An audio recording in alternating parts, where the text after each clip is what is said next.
मेरे प्रिय बच्चे, सामाजिक चेतना से निकला उच्चतम स्रोत चाहे कितना ही उच्चतम क्यों ना हो जाए, वो आध्यात्म के राह पे चलने वाले दिव्य आत्मा से श्रेष्ठ नहीं हो सकता।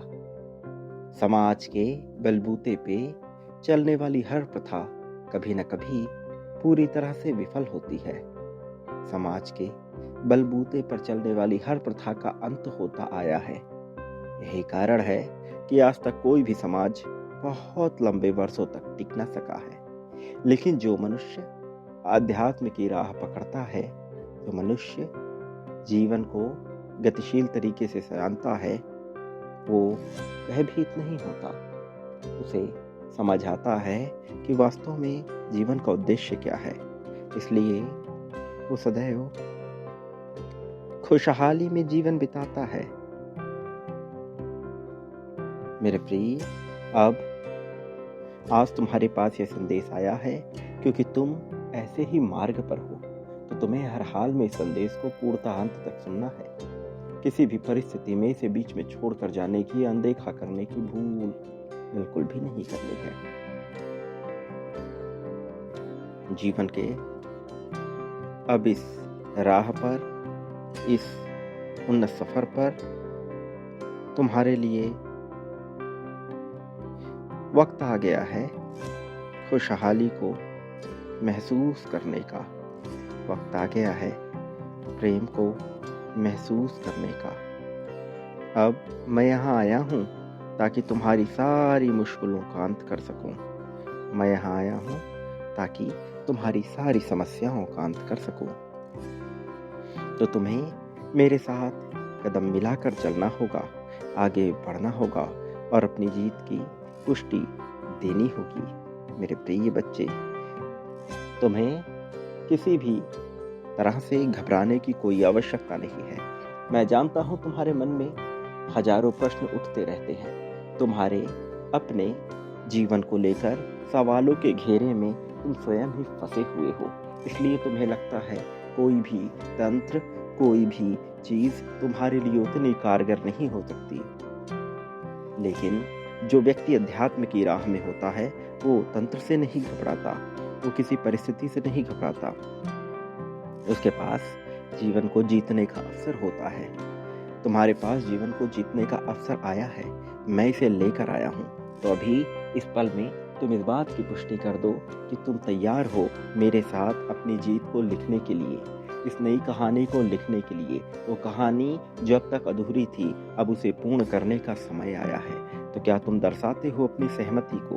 यदि हाँ, तो मेरे प्रिय बच्चे, अभी इसी पल में ये दर्शा दो कि तुम तैयार हो। अपनी आंखें बंद करके मेरे वाक्यों को सुनो और इसे महसूस करो। मैं प्रार्थना करता हूँ तुम्हारे लिए जैसा तुम्हें करना चाहिए। मेरे प्रिय बच्चे, जब भावावेश होकर तुम इसे पूर्ण रूप से सुनते हो, महसूस करते हो, जीवन बदलता है। तुम्हारे लिए वही अवसर आया है। जब जीवन बदलेगा तो इसे हर हाल में सुनो। प्रिय बच्चे, तुम्हें प्रार्थनाएं करनी होंगी पूरे आभार की भावना और करुणा के महत्व के साथ। तो अभी बोलो, हे प्रिय परमात्मा, मैं अबूझ हूँ। कई बातें मेरी समझ में नहीं आती, लेकिन मैं राह में हूँ प्रगति के।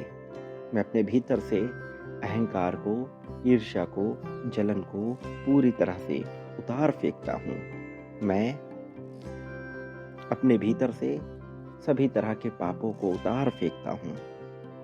मैं करुणा के लिए बना हूँ। मैं करुणा प्रदान करता हूँ। इसलिए मुझ पर भी करुणा दर्शाओ।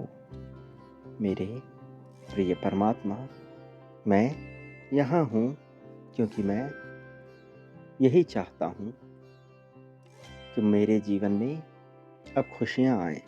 मैंने बहुत से दुख झेले हैं, बहुत से कष्ट देखे हैं। ऐसे ऐसे दिन आए जब मैं पूरी तरह से परेशान हुआ, किंतु मैंने हार नहीं मानी। मैंने कभी दोष देने का विचार नहीं किया। जाने अनजाने मुझसे कुछ भूल हुई, मैंने दोषी ठहराया, मैंने संदेह किया, किंतु वास्तविकता यही है कि मैं कभी दिल से ऐसा नहीं करना चाहता था। न मैंने कभी ऐसा दिल से किया। जो कुछ हुआ वो भूलवश हुआ, मेरी अज्ञानता के कारण हुआ। लेकिन अब मैं प्रेम की मांग करता हूँ, प्रेम की गुहार लगाता हूँ। मुझे असीम शक्तियों से भर दिया जाए, असीम ताकतों से। मेरे अंदर निडरता का बीज बो दिया जाए, ताकि मैं सदैव निडर रहूं। मैं एक ऐसे जीवन को चाहता हूं जहां न केवल खुशहाली हो, न केवल प्रसन्नता हो, बल्कि निडरता पूरे चरम पर हो। मैं अब डर में नहीं जीना चाहता, मैं डर को पूरी तरह से उखाड़ फेंकना चाहता हूँ। मेरे प्रिय बच्चे, तुम्हें इसको सुनना है, समझना है, इसे महसूस करना है, इसे बोलना है। तुमने बांटा है तो तुम पाने के हकदार हो। तुम्हारे हक को तुमसे छीना नहीं जा सकता। जो प्रेम तुम चाहते हो, जो करुणा तुम चाहते हो, उस पर तुम्हारा अधिकार है। तो यह तुम्हें मिलेगा। तो भयभीत ना हो, पूरी तरह से निडरता के साथ जियो। देखो जीवन कैसे बदलता है। लेकिन याद रखो, इस संसार में बांटने वाले को ही प्राप्त होता है। आभार व्यक्त करने पर उद्धार स्वतः होने लगता है। इसलिए बांटो, बिना संकोच, बिना संदेह के बांटो, निडर होकर बांटो। प्रेम, धन, करुणा, संपत्ति, समृद्धि, खुशहाली सबके लिए बांटना पड़ता है। ये जीवन का नियम है, तो इसे बांटो। मेरे प्रिय, मेरे आने वाले संदेशों की प्रतीक्षा करना। मैं अवश्य आऊँगा तुम्हारा उद्धार करने, तुम्हारे जीवन में चमत्कार बरसाने। लेकिन तुम्हें बांटना होगा, बिना देरी के बांटना होगा। तो संख्या 51,000 लिखकर बांटना प्रारंभ करो और होने वाले चमत्कार की प्रतीक्षा करो। देखो कैसे चमत्कार होता है, देखो कैसे सब कुछ बदलता है। मेरे प्रिय बच्चे, संख्या 555 लिखकर अपने लिए प्रेम की मांग करो और संख्या 1111 लिखकर अपने लिए जीत की मांग कर दो। तुम जीतने वाले हो, बड़ी जीत को प्राप्त करने वाले हो। इस जीत के तुम अधिकारी हो, तो इस जीत को अपना लो। संख्या 777 लिखकर अपनी जीत की पुष्टि इसी पल में दर्शा दो। मैं अवश्य आऊँगा तुम्हारा उद्धार करने के लिए। तो डरना नहीं, भयभीत न होना, करुणा के साथ जीना। तुम प्रेम के हकदार हो, तुमसे प्रेम कोई छीन नहीं सकता। सदा सुखी रहो, खुशियाँ बांटो, तुम्हारा कल्याण होगा, उन्नति, तरक्की होगी। वास्तविक अर्थों में तुम्हारी सच्ची, दिव्य, भव्य, सुंदर, आकर्षक प्रगति होगी।